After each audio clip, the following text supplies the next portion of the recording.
Hello and welcome back to Chattery Included and to Bansha's sleepy morning voice. We had a bit of a long night and a bit of a long life, so please forgive the gruffness. We're doing our best out here. Now, in light of the blue moon, we were supposed to be dropping a speed paint of Disney's Pocahontas, but because I have this horrendous art block, I wasn't able to actually finish it in time, and now we're having to push back the Disney Princess schedule that I had. Today I'm bringing you this thing, which is a piece I made in March. Instead of the usual style, this one has a little bit more of a painterly approach. You'll see what I mean when it gets really going. But for today, I thought it would be fun to explain another one of my weird dreams, because there really isn't any other topic that could fit this piece. For anyone who may not know, I get some of the wildest dreams, just because the universe said I could. They're usually pretty graphic and vivid and can get downright disturbing, but for some of the ones that I find myself waking up and typing up at 3 a.m, they tend to border more on funny, or they have a piece that I really wanted to remember to use for something later. It varies. They almost always have a creepy air or undertone, but we're going to try to undermine that today. It may be the first day of spooky season, but I did not wake up prepared to be spooky. A warning ahead for profanity, because I'm mostly just going to read this dream as it was typed when I woke up, whatever day I had it. Without further ado, let's get into it. So, me and these two people were driving around, traveling in a big bus. And apparently, I have a habit of leaving and just disappearing when things get tough or we find ourselves in any amount of trouble in this dream. They've just convinced me to join them again, and we will cut the adventure short so that we could head home. On the way home, which is a long way away, we stop off to use the bathroom, and the street is one of those one lane on either side roads, and the store's parking lot isn't very large, and I don't have to go, so I'm just you guys go ahead. I'm going to drive down a little ways so I can see if I can find somewhere to turn around, because this is not just a little car that we're driving, it's an actual tour bus, which is wild. They agree, and they get out of the bus and going to this really creepy fucking Dollar General. And I watch them disappear into the store, and then I drive down the road a little bit. The air starts to freeze as I go, and the road gets a little bumpy. Driving over there's patches that come up in front of a stop sign, but all the way through. It's so dark that my headlights aren't cutting it until I suddenly notice a glimmer of water in the road. And I'm just fucking meant, and decide to do a 1,000,000-point turn to get back because I don't know where the ditches are. Something starts hitting the bus I'm driving, right? Rocking the whole damn thing. So I freak out and just drive, gun it. Never mind the bros, I got a GTFO. At this point, the point of view in my dream changed. It changed to one of my friends who had finished using the bathroom or whatever in the creepy Dollar General, and were trying to buy a Pokemon plush. And they were waiting on me. I should also point out that these friends in the stream were not people I knew in real life. They were just faceless individuals in a dream. But they're waiting on me. So they're talking to each other, and one of them figures I just hadn't found a place to turn around yet and couldn't be too far gone. So they decide they're gonna walk to meet up with me. As they walk, they notice all the same shit that I did. And they start to walk closer together and huddle together. And they're going and going and going until they meet a dude on the side of the road. And he's also walking. But he's dressed really weird because we're in 2022. And he's dressed like Captain Ahab. He tells them, I wouldn't go down there on a night like this. And my friends explain their situation, and he explains back that a bus had just come through, full throttle, and barreled all the way back into town. One of my friends gets really grumpy and tells the guy, whatever, we're gonna keep walking. and starts walking down to where Ahab said he wouldn't go. I should also point out, in this dream, the place that we had stopped to use the bathroom was my hometown, which is quite small. Like, it has one traffic light, quite small. And so for a bus to come barreling through one side of town, it's already long gone out of town. So my friends were mad, and they decided they're just going to keep walking in the same direction. Meanwhile, a man dressed as Ahab decides he's going to tag along and tell them it's dangerous to go too far off the pier this late because you can't see and no one will be able to save you. I need you to know that my hometown doesn't have a pier. We are completely landlocked. We have a river, but you have to drive to get to it. The one of my friends that was grumpier slips on a patch of ice and slides a couple feet into water before there's this huge drop-off. And it's absolutely pitch black. You can't tell the water from the ground from the sky. Pitch black. And these three end up fighting for their lives as they suddenly become aware that this isn't the pier, and whatever they're standing on is moving. It's like undulating up and down. And it's a wide expanse, so wide that 3 people could stand on it. And they're struggling to keep grip on it. It's wet and slippery, and they're trying to get this other friend back onto this surface, and they're skirting around the rim as one would, holding onto the edge of a swimming pool. And it dawns on them at some point that they're standing on the tail of a whale. And all of them lived, but they're having to drag the guy that fell in because the water was so cold that his body's not working anymore. And he's just struggling to stand, and they're like, okay, we have to go. This is not the end of the dream, just the end of the wild part, apparently, is what my note says. So sometimes I have dreams about a whale.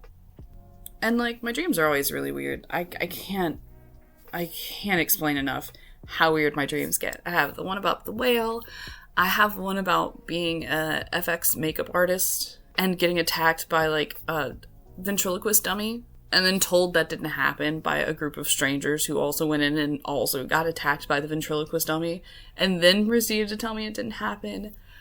I have the weirdest dreams. I have dreams about vampires. I have dreams about whatever locks and keys are. And I say that because they're people. Specifically in the lock and key dream, you had locks who were people, and you had keys who were people, and I guess they were supposed to be like soulmates? I don't know. I had a dream about whatever the Surers are. And, oh, I can actually share that one. Hold on. That one's fairly recent. So in this dream, I am in early high school, 15 or 16. I dreamt that I had a little party at my house. And one girl decided to be an absolute bitch and just call me a pig and start winking at me in front of everyone. And so I decided to get back at her. And so after talking to my mom and getting her to drive her home, I went into my room and told her she wasn't welcome anymore. And she started winking at me again. So I slapped her clear across the face with a flip-flop, like a sandal, and just kept doing it until she started to cry and left. I don't know what bearing that has on the rest of the dream. Later, in the early cracks of dawn, a new girl drags me and a bunch of friends away from the woods with a bunch of blankets. That friend goes on to tell me about their twin and their childhood and lifetime of running from these people called Surers. Like, they'd keep seeing them after doing something out of character and then suddenly be waking up sore with no memories. While this friend is telling me this, I'm laying on a pile of blankets outside in the woods. The friend now has a bracelet that lets them hide from the Surers, and they know I'm also going to be sought after by the Surers. So they're going to help me take my tracking chip out, a chip I was unaware that I had. So then they roll me over, and they start using this magnetic dust to form, like, a circle around me, like one would, a summoning circle with salt, I guess. They start to take off their bracelet, which immediately starts an alarm going off. And my friend realizes they've messed up. Like, the alarm going off is bad, that means the Surers are coming, they have to put it back on, and we have to run back and pretend nothing happened. At this point, the dream shifted a little, and my house was no longer my house, but instead it was part of a dorm system for a school. So we're both freaking out, trying to theorize what's going to happen when I hear footsteps. I shove my friend to sit down on the bed, and the way this room is set up is that there are 2 doors, and if you open them at the same time, they would collide into each other. So I decide to hide between them. That way if anyone come in, I don't know, if anyone come in, like, the doors would hit each other before they could actually get to the corner. It felt safe. Regardless, I need you to know I'm a little sassy in my dreams. An old white dude comes running into the room, frantic. He throws the door open, and he looks at my friend who is sitting on the bed and says, "Where is it?" And all thoughts of hiding went out the window as soon as he called me an it. Because for the most part, I'm not bothered by pronouns. Like, some give me more yes vibes, and some give me more no vibes. But I've never been called an it to my face. So I shut the door behind him, and he jumps. And I start berating him, complaining about how rude it is to just call someone an it. Not even a person. To put it into perspective for him, said, "How disappointed would you be if someone called you an it? How disappointed would you be if I unzipped your pants, looked down, and said, 'Oh, where is it?'" That's how I felt was best to combat that in this dream. And he laughs and tries to be friendly and, like, sits up from the bed and is trying to get closer to me. But instead, I just end up, like, waiting for him to try and make a move and just yeeting him out of the room as best as I can. And after throwing him out of the room, I get, like, other people coming to talk to me, and they know me by name, so they're like, Bansha, you need to open the door, you need to let somebody in. And so, for a few people, I let them in, and I'm talking to this group of my peers, my friends, and one of them tries to, sneak a playful hit at me, but I see that they have a syringe in their hand. So I push them back out of the room, and I close the door, but it closes on their arm, and so they're grappling, trying to hit me with the syringe, and then eventually is too hurt, so they leave. And apparently one of them had decided to go get my mom in the dorms so that she could try and give me the thing of the syringe.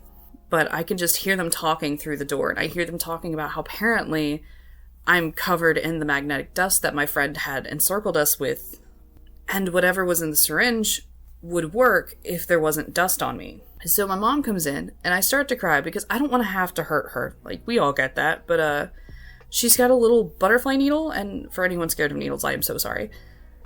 And she's trying to stab me with it, but I'm wrestling her away, like, arm away from me, and begging my friends who are still in the room, the few that I trusted not to try and attack me with syringes, to help, but they just all kind of look away and pretend they don't care anymore, like I'm not even there. So they just, like, I don't know, start playing patty cake or some shit. So I managed to get the syringe away from her, and I'm pull the syringe into pieces and throw all the pieces in the trash. And my mom just huffs at me and is like, well, fine, now I have to go get another. And I, on the other hand, take off running for the emergency science lab showers because apparently these dorms are connected to the actual school building. And the science class is actually in the middle of class. So despite this room full of people, I am trying to strip and get into a shower. The Schurers, who are trying to hit me with a syringe, then try to get my boyfriend to get me out. But I had been attacked so many times that I was like, no, go get fucked and leave me be. And for the rest of the dream, I was just frantically scrubbing this magnetic dust off myself, and I woke up shortly after that. So I don't know what the Schurers are, but they were after me, and that is terrifying. If you have weird dreams, I would love to read some of the comments. I would love to read some of the wilder dreams that don't quite make sense. I love when dreams shift and when they're suddenly not the same dream, but your subconscious makes you play it out like it is the same dream, like you still remember all the things that happened previously in it, but now none of those things apply. So, like, if you have any wild dreams, I would love to hear about them in the comments. Be sure to, if you enjoyed the video, like, comment, or subscribe. Join us for other videos. We post once a week, and I hope to see you back next time. I hope everyone has a good day. Bye-bye!